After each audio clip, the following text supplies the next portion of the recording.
Mungkin ini juga yang penyebabnya mengapa kemungkinan Ethereum itu akan gagal dan turun jauh di bawah $400 lagi teman-teman ya. Assalamualaikum warahmatullahi wabarakatuh. Oke teman-teman, kembali lagi di Didi Channel. Oke, seperti biasa untuk hari ini Didi akan memberikan informasi lagi nih teman-teman. Kali ini Didi akan memberikan informasi seputar Ethereum nih teman-teman ya, karena memang ada kabar sedikit menggelitik Didi untuk membahasnya nih teman-teman. Nah, seperti apa news untuk Ethereum saat ini ya, nanti bakal dibahas di video ini, jadi pastikan kalian tonton sampai habis. Oke, namun seperti biasa sebelum melanjutkan video ini jangan lupa kalian tekan tombol subscribe dulu ya teman-teman, karena sekali lagi subscribe itu gratis dan tentunya kalian akan mendapatkan update-update video terbaru dan info-info terbaru dari Didi Channel. Oke, nggak usah kelamaan, langsung saja intro dulu. Jadi sob, assalamualaikum warahmatullahi wabarakatuh. Total 6.000 US torrent chat Shiba Inu lagi nih teman-teman. Di subscribe ya teman-teman, karena sekali lagi subscribe tuh gratis.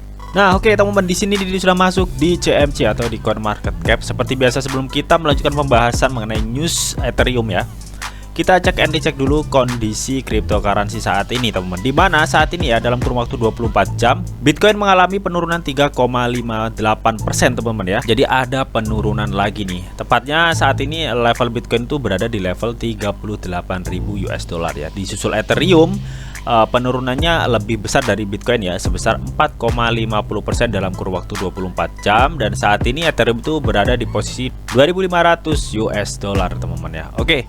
Nah, lalu apa sih news mengenai Ethereum teman-teman? Langsung kita kepoin. Jadi shot. Nah, teman-teman, di sini Didi sudah masuk di Twitter teman-teman ya. Oke, jadi di mana di sini ya? Akun Paus Crypto ya teman-teman, atau CryptoWell teman-teman ya. Dimana di sini itu dia sudah memiliki pengikut 428.000 pengikut teman-teman, dan dia itu banyak diikuti oleh penggiat kripto lah teman-teman ya, seperti mantan pemilik Tron ya, atau si Justin Sun teman-teman. Di sini diikuti Probit Global, bahkan Satoshi Kusama teman-teman ya, pemimpin proyek dari Shiba Inu juga mengikuti akun Twitternya teman-teman ya. Oke, lalu apa sih news dari Paus Crypto ini teman-teman? Nah, newsnya itu mengenai Ethereum teman-teman ya, karena katanya itu di sini ya, dia men-tweet mengapa Ethereum kemungkinan akan gagal dan terjun jauh di bawah $400 lagi teman-teman. Wow, apakah mungkin nantinya Ethereum itu bisa terjun jauh lagi ya ke $400 lagi teman-teman? Yuk langsung kita kepoin infonya teman-teman. Check this out. Nah, oke teman-teman, di sini Didi sudah masuk di CryptoWell Medium teman-teman ya, atau mediumnya si Pak Paus inilah teman-teman ya.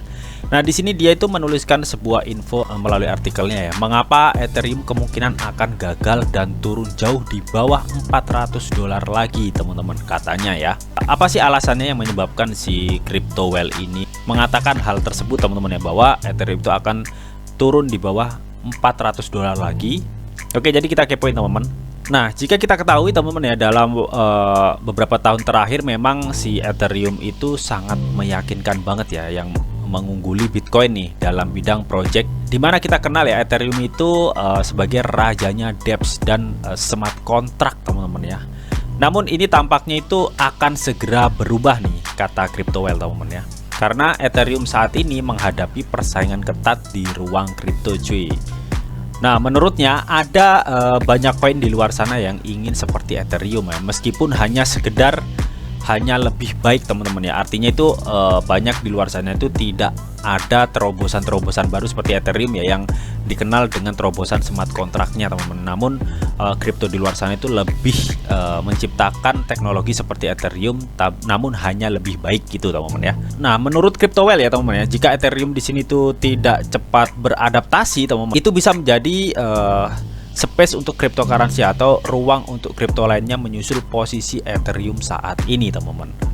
Nah, jadi di sini menurut analisa dari CryptoWell di Medium ini ya, Ethereum itu berpotensi balik ke $400 lagi nih, jika melihat dari tren pasar dan kegagalan dalam jaringan Ethereum teman-teman. Nah, kira-kira apa sih alasan yang mendasari pernyataan tersebut ya? Di sini tuh dijelaskan teman-teman ya. Oke, yang pertama teman-teman ya, Ethereum cepat tapi ceroboh katanya. Nah, di sini menurut CryptoWell ya, oke, diketahui ya, Ethereum itu memasuki ruang kripto pada tahun 2015 di tangan Vitalik Buterin ya, dan sangat cepat dia itu menjadi kripto terbesar kedua setelah Bitcoin teman-teman. Namun di sini Ethereum itu tidak berusaha ya untuk bersaing dengan Bitcoin ya. Mungkin itu kecerobohannya ya, melainkan melengkapinya teman-teman ya, karena Ethereum dikenal dengan platform sumber terbuka ya. Jadi Ethereum itu bertujuan untuk menjadi lingkungan di mana aplikasi terdesentralisasi dapat berkembang. Akhirnya si Ethereum itu menciptakan sebuah smart kontraknya teman-teman ya. Nah di sini katanya Ethereum itu mahal cuy. Nah kalau yang satu ini sudah pasti untuk pemain kripto sudah tahu semuanya ya teman-teman ya, bahwa biaya gas fee transaksi di jaringan Ethereum itu memang cukup nguras dompet cuy. Ini memang sudah menjadi perhatian banyak orang teman-teman, karena memang sistem dari Ethereum itu semakin tinggi upaya komputasi ya, semakin banyak gas yang dibutuhkan dan semakin banyak ETH yang harus Anda bayar per transaksi teman-teman ya. Nah di sini jelaskan ya teman-teman, katanya itu ironisnya ya, justru popularitas Ethereum itu yang menyebabkan kemacetan jaringan pada Ethereum itu sendiri teman-teman. Karena jika lalu lintas di jaringan Ethereum itu padat teman-teman ya, itu akan sangat berpengaruh juga pada harga gas Ethereum ya. Bahkan kemacetan dan biaya gas yang tinggi telah mendorong aplikasi NFT untuk menggunakan blockchain lainnya teman-teman ya. Jadi mengenai gas fee Ethereum ini ya, banyak pengguna blockchain Ethereum yang mengeluhkan hal tersebut teman-teman.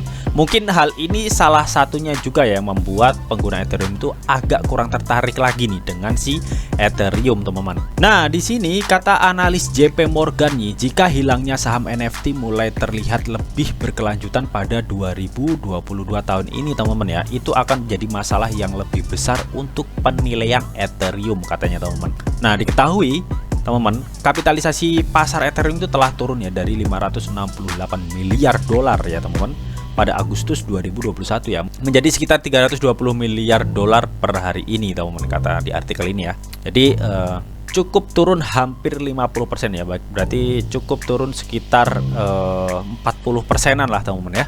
Nah di sini juga disebutkan ya, katanya kenapa Ethereum itu berpotensi balik ke 400 dolar lagi ya menurut CryptoWell teman-teman, dimana di sini dia menyebutkan Ethereum itu lambat katanya teman-teman. Jadi kenapa transaksi Ethereum itu dapat didefinisikan sebagai lambat teman-teman ya, karena seharusnya ya Ethereum itu dapat melakukan transaksi itu 13 transaksi per detik teman-teman, sementara kebutuhan diperkirakan mendekati 1355 juta TPS setiap harinya teman-teman. Jadi masih kurang banyak lah teman-teman ya untuk stabilitas transaksi di Ethereum ini. Namun di sumber lain ya, katanya Ethereum itu bisa melakukan 30 transaksi per detik teman-teman ya. Namun intinya itu tetap masih kurang ya, melihat dari kebutuhan yang diperkirakan itu mendekati 1355 juta TPS setiap harinya teman-teman. Nah hal ini teman-teman ya menjadikan stabilitas transaksi Ethereum itu jauh lebih lambat ya daripada pembayaran seperti Visa dan Mastercard teman-teman, serta cryptocurrency terbaru lainnya teman-teman ya. Makanya Ethereum saat ini tuh bergerak menuju Ethereum 2.0 teman-teman, yang dimana akan mengatasi masalah ini ya dari konsensus yang menggunakan POW ya atau Proof of Work ke POS ya atau Proof of Stake teman-teman. Nah kenapa Ethereum itu kemungkinan akan kembali ke 400 US dollar ya? Di sini menurut CryptoWell teman ya, Ethereum itu sulit untuk dikodekan katanya teman ya. Nah jadi untuk hal ini teman-teman ya, diketahui itu bahasa pemrograman Ethereum teman-teman untuk smart kontraknya loh, ini menggunakan bahasa pemrograman yang berbeda teman. Bahasa pemrogramannya itu disebut soliditas teman-teman, dimana dengan bahasa pemrograman ini ya, pengembang itu dapat memprogram apapun di Ethereum teman, mulai dari aplikasi keuangan hingga video game ya. Namun sayangnya nih, bahasa pemrograman ini tuh ya adalah bahasa yang sangat khusus nih, yang tidak banyak programmer kenal teman-teman ya. Atau dengan kata lain tuh nggak semua programmer itu bisa memprogramnya teman-teman ya, karena memang bahasanya itu yang khusus nih teman-teman. Oke, jadi melihat kekurangan Ethereum saat ini ya, ada cryptocurrency yang lebih baru yang telah belajar dari kesalahan-kesalahan Ethereum teman-teman. Hal ini tuh membuka celah lebar lah teman-teman untuk Cardano dan Solana untuk menggantikan atau menggeser posisi Ethereum teman-teman. Nah, kenapa dengan mereka berdua ya? Oke, jadi kita ketahui teman-teman ya, ada itu saat ini ya merupakan cryptocurrency terbesar ke-8 berdasarkan kapitalisasi pasar ya di CMC, sementara Solana itu telah berada di posisi ke-9 ya untuk kapitalisasi pasar terbesar teman-teman menurut data CMC. Nah kedua kripto ini ya mengatasi masalah utama nih yang dihadapi Ethereum ya, yang sudah disebutkan di atas tadi teman-teman ya, seperti Cardano nih teman-teman ya, seperti Cardano Dia itu dirancang menggunakan sistem POS teman-teman ya, atau proof of stake teman-teman, sehingga konsumsi energi dapat diabaikan ya, atau bisa disebut ramah lingkungan lah teman-teman ya. Nah, dan ada itu juga menggunakan sistem lapisan ganda ya, yang memungkinkan transaksi terjadi lebih cepat teman-teman. Dan di sini katalis besar untuk ada adalah Garbu Alonso teman-teman, yang baru-baru ini dirilis ya. Hal ini bertujuan untuk memperkenalkan pengguna kontrak pintar di jaringannya teman-teman. Dan hal ini juga memungkinkan converse token ERC20 teman-teman. Artinya pengguna dapat bermigrasi nih dari jaringan Ethereum ke jaringan Cardano teman-teman. Oke. Nah, ada di sini juga dijelaskan teman-teman ya. Menurut Johnny Lu ini atau CEO pertukaran kripto Kucoin teman-teman, memperkirakan bahwa dibutuhkan waktu hingga 2 tahun ya bagi dApps untuk beroperasi penuh di jaringan Cardano teman-teman ya. Dan tercatat ya pada tahun 2020 sampai 2021 ya, Cardano itu memiliki aktivitas pengembangan terbanyak cuy ya. Jadi perkembangan Cardano itu memang cukup mantap teman-teman ya. Dan harga Cardano juga cukup lumayan stabil ya. Kenapa harganya anjlok ya? Karena Bitcoin saat ini lagi bearish parahnya teman-teman ya. Jadi nggak hanya Cardano ya, semua altcoin lainnya ya teman-teman, itu mengalami dampak dari turunnya Bitcoin teman-teman. Oke. Nah, untuk yang selanjutnya ya, kenapa Solana itu berkesempatan lebar untuk menggeser posisi si Ethereum teman-teman. Oke, jadi Solana itu menampilkan dirinya sebagai salah satu alternatif terbaik untuk Ethereum teman-teman, dimana Solana itu secara teoristis ya dapat memproses 50.000 transaksi per detik teman-teman. Wow ya, ini 2 kali lebih banyak ya dari Visa dan berkali-kali lebih banyak dari Ethereum ya, yang hanya 30 transaksi per detik teman-teman ya. Dan Solana juga menggunakan sistem POS ya, sama seperti Cardano ya, atau Proof of Stake, dan mengimplementasikan Proof of History. Hal ini yang membantunya menjadi begitu cepat ya teman-teman ya untuk stabilitasnya. Dan Solana juga dapat diprogram dalam bahasa yang lebih khas nih teman-teman ya, yang membuatnya lebih mudah diakses nih. Tidak seperti Ethereum ya, yang menggunakan bahasa pemrograman khusus yang tidak semua orang bisa menggunakannya teman-teman. Oke. Nah, jadi ya karena alasan di atas ini yang memungkinkan membuka celah lebar nih buat Cardano dan Solana ini bisa berpotensi menggantikan posisi Ethereum saat ini teman-teman. Oke. Nah, dan di sini ya teman-teman ya disebutkan layak lainnya seperti Polkadot dan Atom nih teman-teman. Jadi kedua kripto Polkadot dan Atom ini ya bisa membentuk cara berpikir kita katanya teman-teman. Nah, jika kita melihat tadi ya seperti Cardano, Solana, Ethereum itu mereka, kalau jika kita lihat ya, mereka itu berlomba untuk jadi pemenang teman-teman ya. Namun untuk Polkadot dan Atom ini teman, bertujuan untuk menciptakan lingkungan di mana blockchain dapat hidup berdampingan dan beroperasi ya di antara satu sama lainnya, seperti Polkadot itu menciptakan para chainnya teman-teman. Nah, ini menurut Didi teman ya sebuah suatu terobosan yang bagus ya untuk mengubah masa depan kripto lebih baik ya untuk kedepannya teman ya, dimana kita itu bisa menciptakan interaksi unik antara rantai yang berbeda ya, antara blockchain yang berbeda teman ya. Jadi bisa saling berinteraksi lah teman ya. Ini terobosan dari Polkadot dan Atom ini cukup mantep lah teman ya untuk kedepannya loh. Nah, kita ketahui untuk Ethereum saat ini teman-teman ya, itu kabarnya akan update ke Ethereum 2.0 yang dimana menggunakan sistem POS ya, atau Proof of Stake teman-teman, dimana hal ini menyebabkan hadiah penambangan akan berkurang secara substansial ya di tahun-tahun mendatang ya. Ini menurut analisa dari CryptoWell teman-teman. Nah, dan di sini juga dijelaskan teman-teman ya, katanya itu meski POS telah dianggap oleh banyak orang ya sebagai cara terdepan untuk cryptocurrency teman-teman ya, agar lebih ramah lingkungan lah teman-teman ya, tidak seperti proof of work teman-teman ya. Namun masih banyak menimbulkan perdebatan nih teman-teman. Di sini katanya ya, tanpa PO atau proof of work ya, tidak ada nilai konkret biaya penambangan yang menentukan nilai mata uang tersebut ya teman-teman. Jadi hanya mengandalkan kekuatan jaringan yang mempertaruhkan sebagian besar Ethereum-nya teman-teman ya, jika memakai sistem konsensus POS ya teman-teman ya, atau Proof of Stake teman-teman. Nah, pertanyaannya ya, dengan beralih ke POS teman-teman ya, atau POS ya, Dapatkah Ethereum itu kehilangan nilai jual terbesarnya, teman? Di sini tuh dijelaskan juga, teman ya. Meskipun bisa dibilang lebih baik untuk lingkungan ya sistem POS itu ya. Beberapa orang itu mungkin melihat POS ini atau POS sebagai penurunan versi Ethereum, teman-teman ya, tanpa imbalan penambangan. Katanya itu Anda kehilangan seluruh industri yang mendukung atau membenarkan nilai koin ya, teman-teman. Nah, dan di sini juga dijelaskan ya, Ethereum 2.0 ini diharapkan akan beroperasi penuh ya pada 2022 sampai 2023 ya.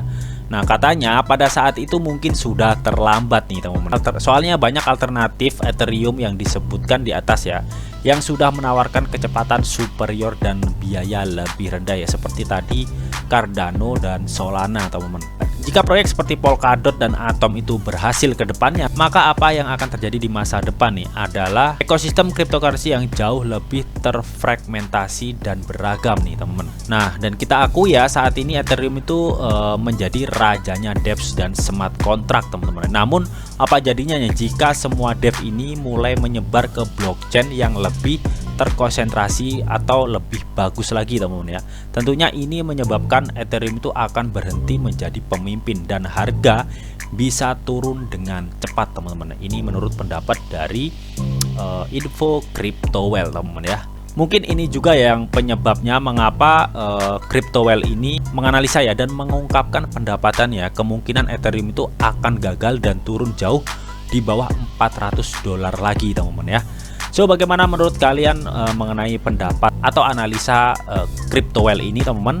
Tuliskan pendapat kalian di kolom komentar. Oke, namun tetap di sini tuh ada disclaimer on, teman-teman, bahwa untuk trading dan investasi di dunia cryptocurrency itu sifatnya sangat berbahaya atau sangat beresiko tinggi, teman-teman.